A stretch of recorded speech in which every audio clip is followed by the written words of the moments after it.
All right, today we're jumping into a really powerful and, yeah, pretty controversial take on the US strike against Iran.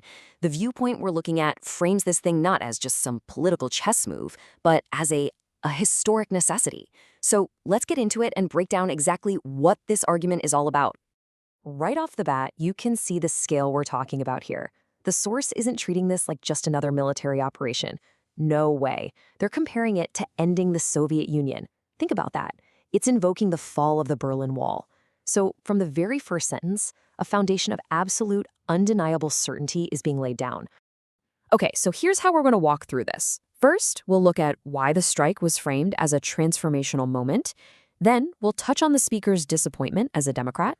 After that, we dive into the critique of the party's response, the so-called derangement syndrome diagnosis, and finally, how it all wraps up with the America First argument.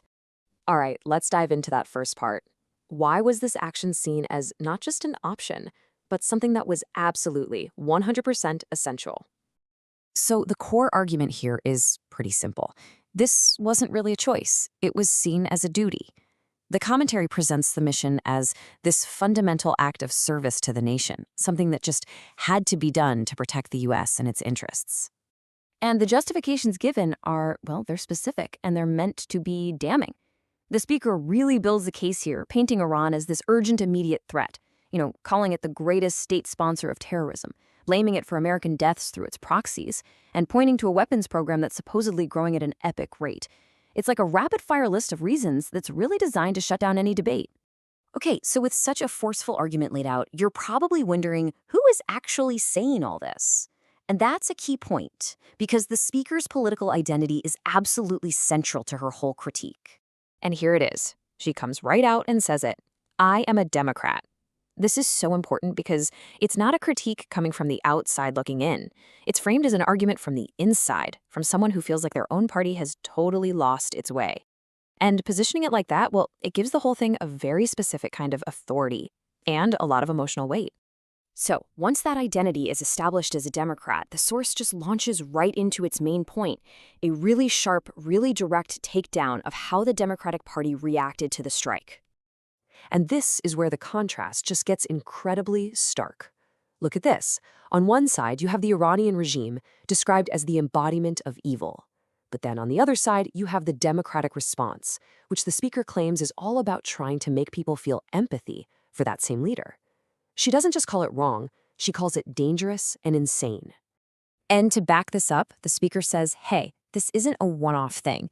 She tries to connect the dots, linking this reaction to past debates over ICE and Hamas. The idea is to show what she sees as a recurring pattern, where her party is consistently, in her view, undermining American interests.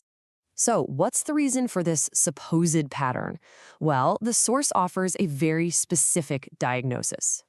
And that diagnosis is something called Trump derangement syndrome. Now, according to the source, this is basically a condition where someone's dislike for Donald Trump is so intense that it just clouds their judgment on everything else. It means they'll oppose anything he does, just because he's the one doing it, regardless of whether it's a good or bad idea. This, the speaker argues, creates a real conundrum for Democrats. It's this mix of Trump derangement syndrome and what she also calls Israel derangement syndrome, plus their previous political positions, that she says makes it impossible for the party to support the innocent people of Iran. Why?